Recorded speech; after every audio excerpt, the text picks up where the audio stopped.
My name is Diana Shepard, and I'm the editorial director of Divorce Magazine and a facilitator here at the Divorce School. Today's topic is entitled Divorce and the High Net Worth Client, Issues and Opportunities, and my guest is Certified Divorce Financial Analyst Veralynn Morris. Working as a financial professional for more than 30 years, Veralynn knows the impact divorce can have on finances.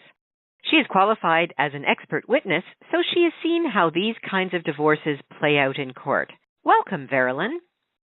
Oh, thank you, Diana, for having me. It's great to be involved in the divorce school. Let's get right to the questions. Veralynn, you often work with high net worth clients in your divorce practice. What is your definition of high net worth? I'm also wondering whether the definition might vary a bit by region. I expect in some areas you could live like royalty on $100,000 a year. In others, you'd need to triple that to live well. So what is your definition? Well, it would depend on the area. We practice in Frederick, Maryland, which is a very small community. It is a downtown city, but a much smaller city. Where we are located also is between the Baltimore and Washington, D.C. area. So what you would find, for example, in Frederick, Maryland, is that those can live on $100,000 a year quite comfortably and also can be considered high net worth due to the fact that many of the individuals here in Frederick may be county or city employees. They have been steady as she goes, if you will, and have accumulated significant net worth through diligent contributions to 401ks, the pension plans that are still offered in our area, where otherwise in the Washington, D.C. area, we would consider a high net worth client that would be upwards from $300,000 to $500,000 in income and probably have about $5 million in assets. That is not uncommon. You'd find the same thing in Baltimore.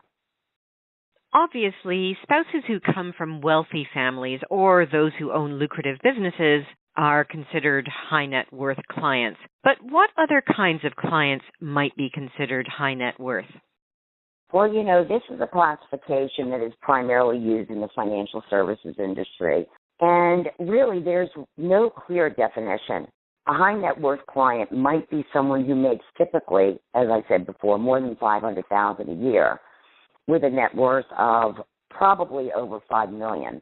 This net worth would be considered a sub-high net worth client. Those who are new to the high net worth club, for example, would be those with $1 million in assets. They would be considered affluent. Some of the higher net worth clients, the affluent, at the upper end would be those, again, who are making more than $500,000 a year and may have upwards up to $50 million in assets. You bring significant experience in the financial planning area to your divorce work.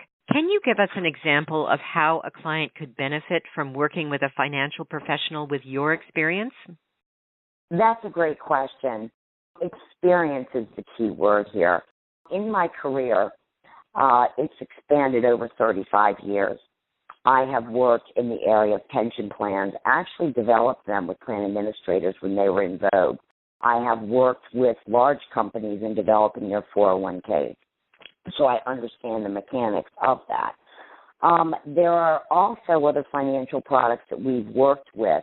Many of them would be something as simple as a life insurance policy, but because of its inherent features, they could be designed to provide retirement income as well as to keep a company from the loss of a key person or even to buy out stock.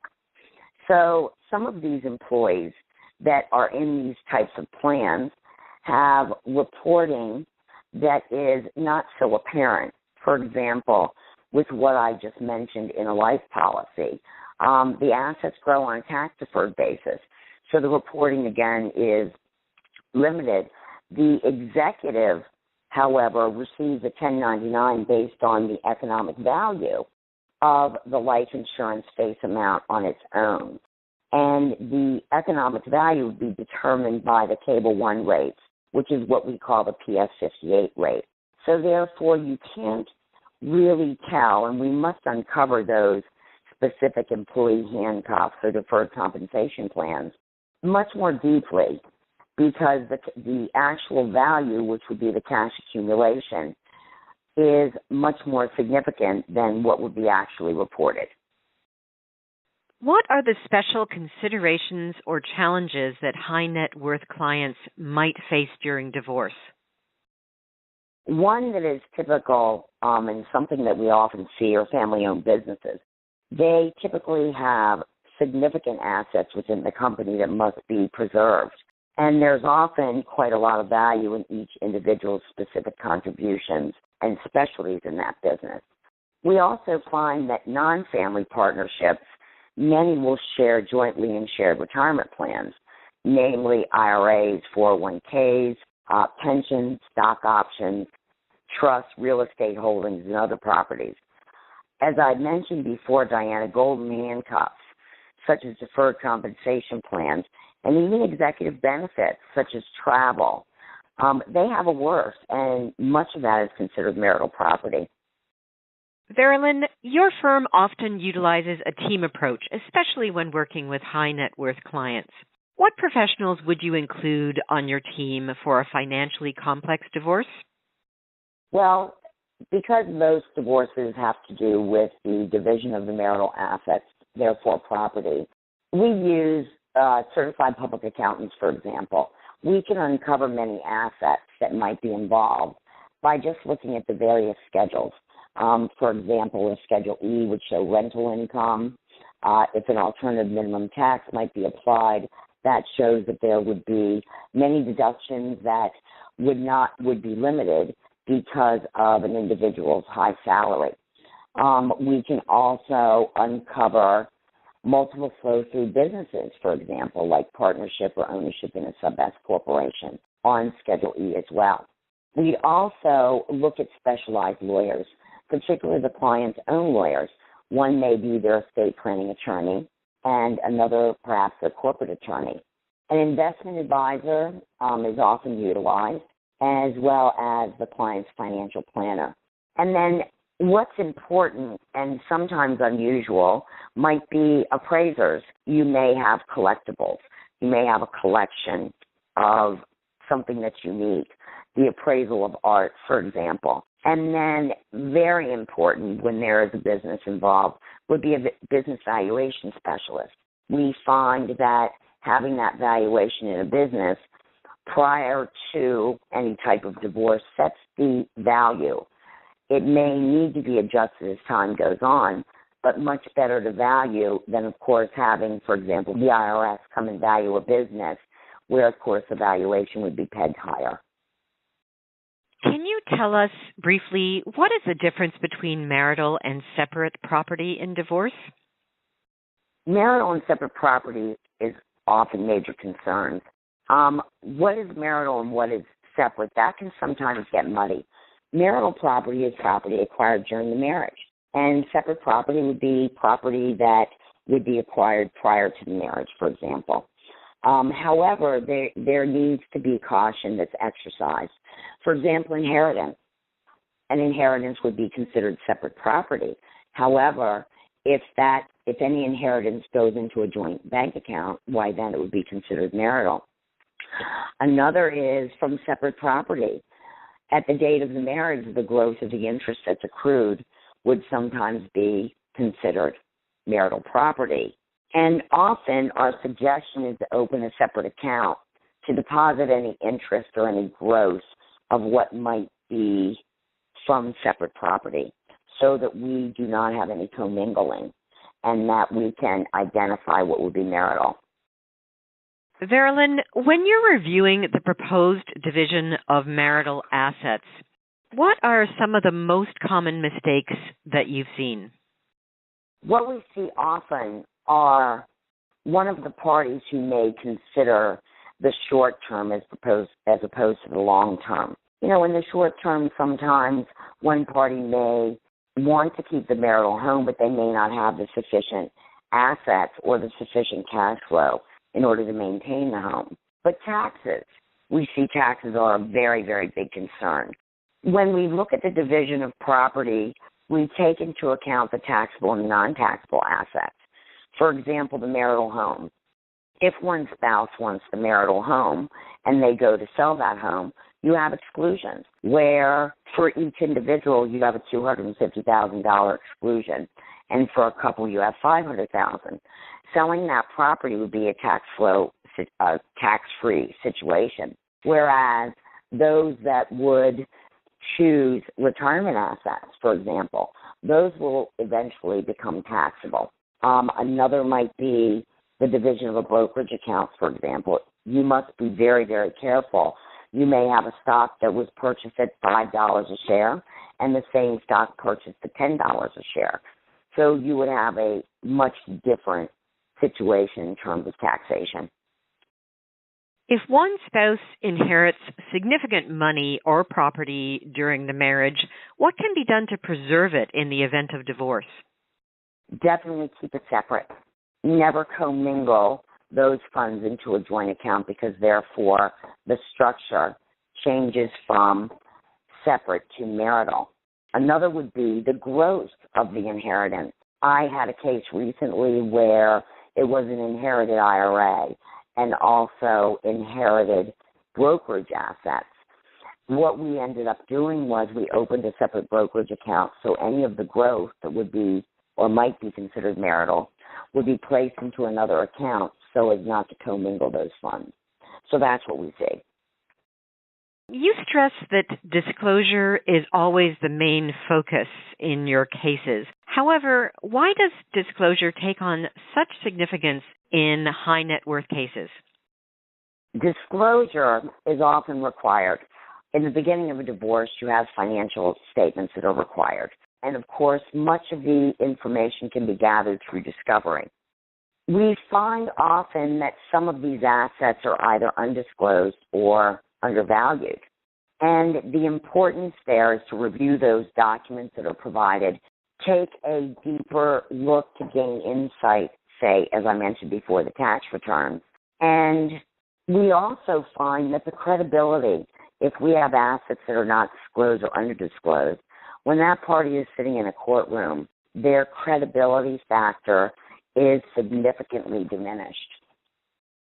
Veralynn, how often are forensics employed in divorce cases? And how do you go about uncovering assets that might be undisclosed or underdisclosed? As I had said before, we have complex tax returns that we're reviewing. Oftentimes, under the various schedule, we can uncover the ownership of property, other types of assets that may be undisclosed. We often will do significant research where even in public information, we're even going and looking at stock market quotes, what the value of a stock portfolio would be in today's dollars based on growth of that particular asset. We had talked before about the alternative minimum tax. That's also seen on the tax return that would indicate to us significant assets. And if we find that they're not disclosed in the financial document that is required by the court, why then we can go ahead and expound upon that and uncover those other assets. And finally, you take a look at a W-2. In the simplest forms on the W-2, it would show the employer and employee contributions, say, to a 401k plan. That's where we can interpolate values and come up with a growth number of that 401k, for example.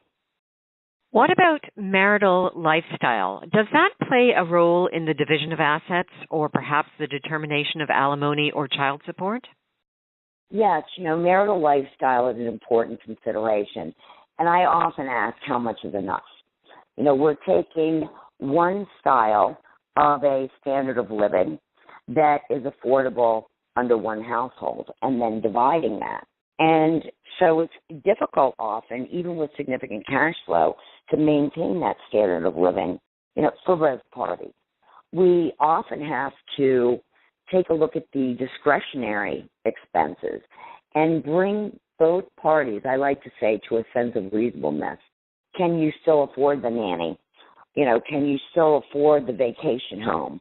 Can you still afford to take the summer-long journey, overseas? So in any case, that's what we normally see. Many high net worth clients come from families with significant wealth.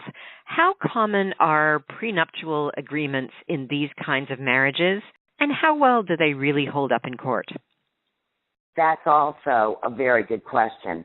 We find that under a prenuptial agreement, that's entered to before the marriage, and oftentimes it involves both parties being involved. And a prenuptial agreement that is written prior to a marriage, as you move forward and accumulate significant assets, they can also be deemed unfair.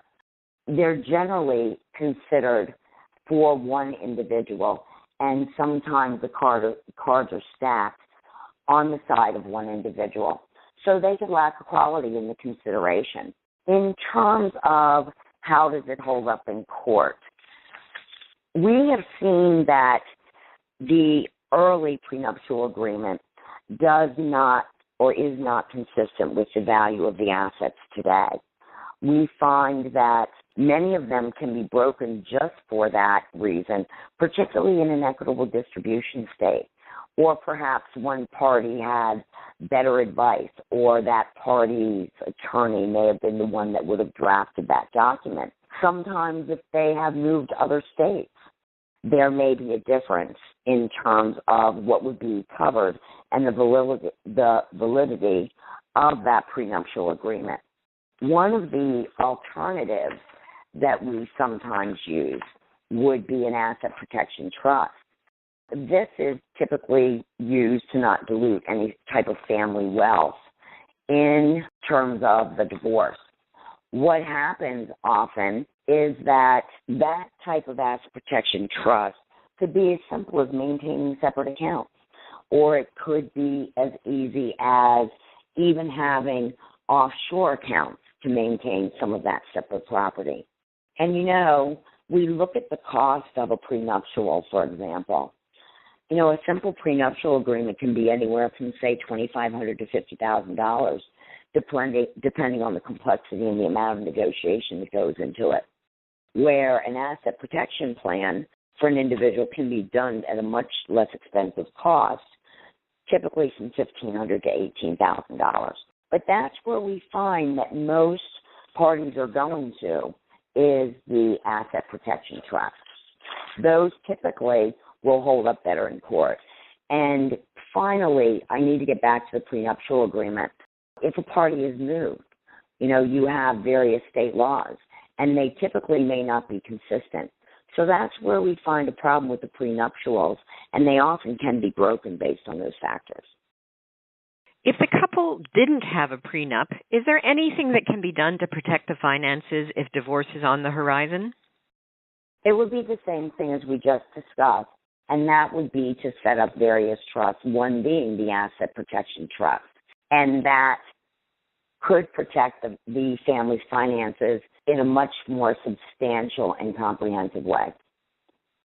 As you mentioned earlier, many high net worth clients have an ownership interest in a family or a closely held business. If a non-family spouse becomes employed in a closely held business, what might be some of the problems that might occur if the marriage breaks down?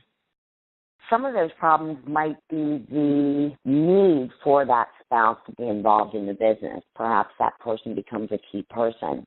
Perhaps there may be benefits offered to that individual that may be in the form of deferred compensation plans and that sort of thing. When we see families with a spouse employee, of course, we're looking to preserve the assets of the business. We look at the transfer of stock, for example, and often a method that's employed is a shareholder trust agreement. And what that does is it will prevent stock being given to an individual, whether it be the husband or the wife, until other agreements are in place, for example, a prenuptial agreement. Those are the items that we see often, but again, we don't see often enough. A wealthy family has to preserve those assets, and the senior stockholders come into play. And the family is typically more involved in trying to preserve those assets from a spouse that may enter the family business. We're always interested in real-life examples. Of course, without breaching any confidentiality, can you tell us about a few of the high net worth clients that you've counseled, how you came to an equitable division of marital assets and determine alimony? Some of those can be pretty tough. I once had a client, and of course, and I was involved in the same type of business that he had. It was a business that was worth $12 million. And of course, we had to do a lot of forensics in this. We had to value that business. And fortunately, we were able to do so quite easily. What we had found in this case was the disparagement of assets. We found that this husband who owned the business had hired additional employees. He had given funds to children of a previous marriage. And therefore, again, it was the forensics and uncovering the assets. And then on the other side, we had the spouse that was looking for a significant amount of alimony. And in that case, we had to bring her to a conclusion of what was the need. And we derived the alimony and the child support based on that need, as well as what the future impact would be for the children. For example, college educations. We built all of that into the scenario. And at the end of the day, it ended up to where the husband had to sell off a chunk of his assets to a partner so that he could receive the money, because it ended up in a property settlement agreement. Therefore, a very good situation for the wife in this case, as we had a tax-free transfer of assets. So that worked out very, very well for our clients.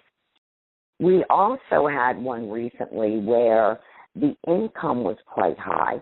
There were assets, but of course, you would think in this case that the retirement plans would be much larger than they were.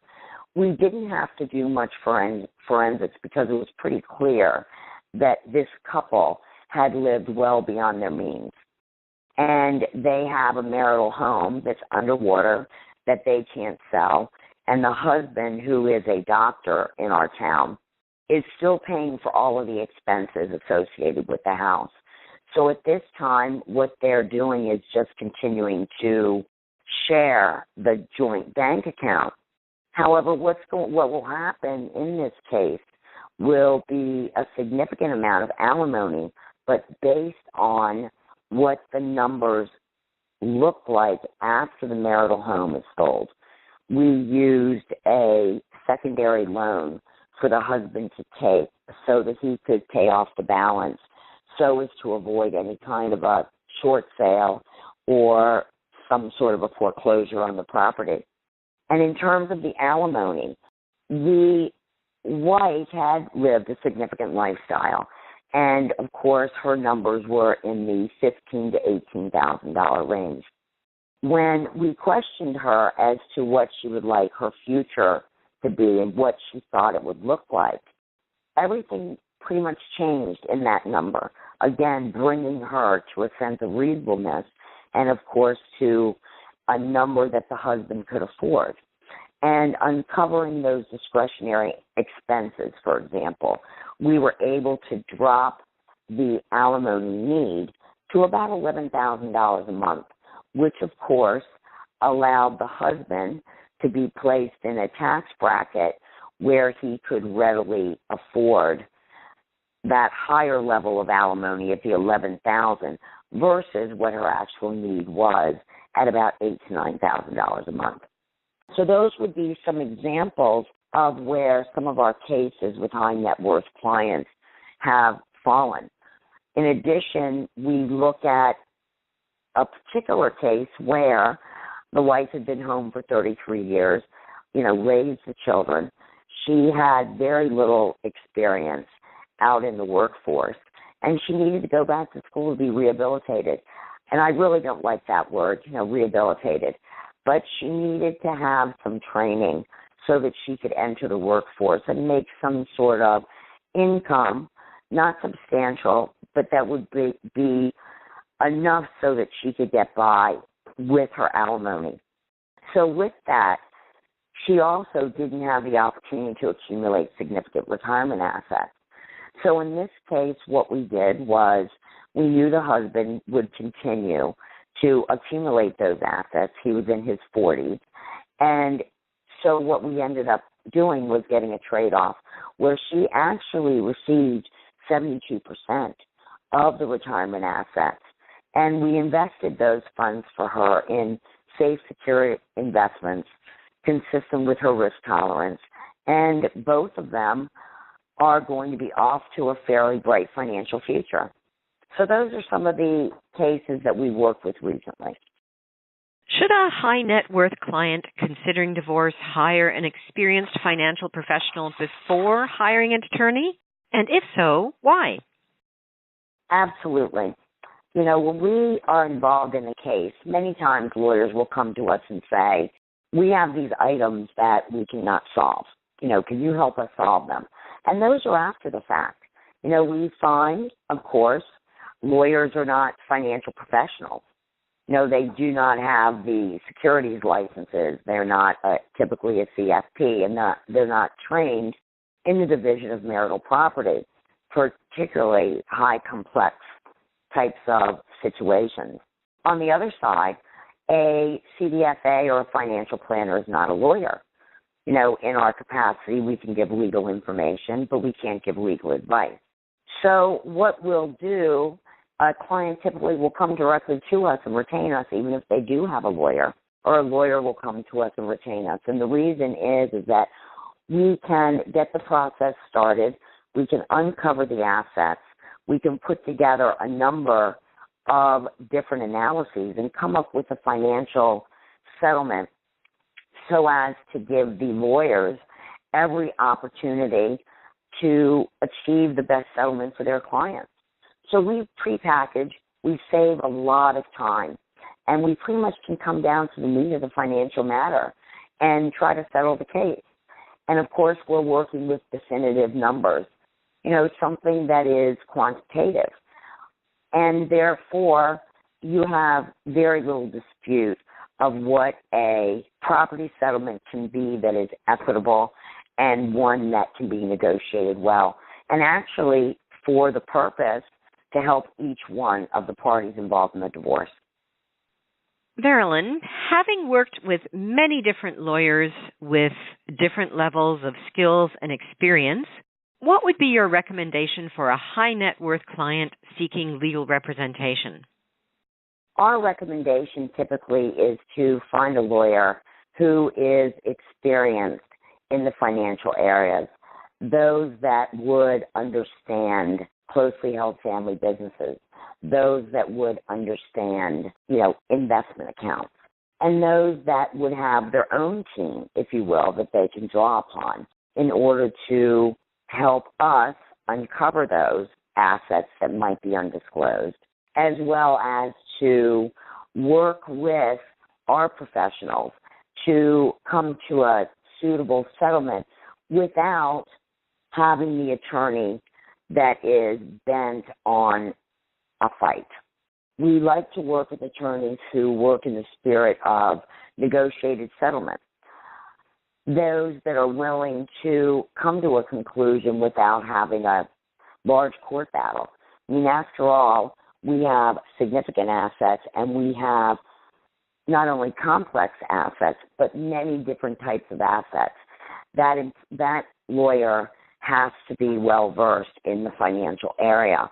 That makes our conversations more productive. And, of course, again, we come to a negotiated settlement that is going to preserve assets that will not be spent in a courtroom.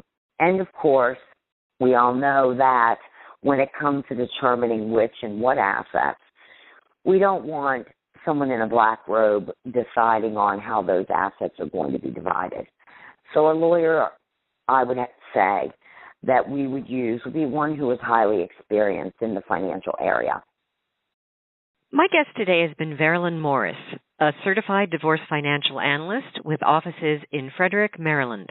Veralynn owns 3 companies related to divorce and finance: Divorce Financial Solutions, Maryland Quadro, and Potomac Financial, which enables her to provide a suite of services to her divorcing clients.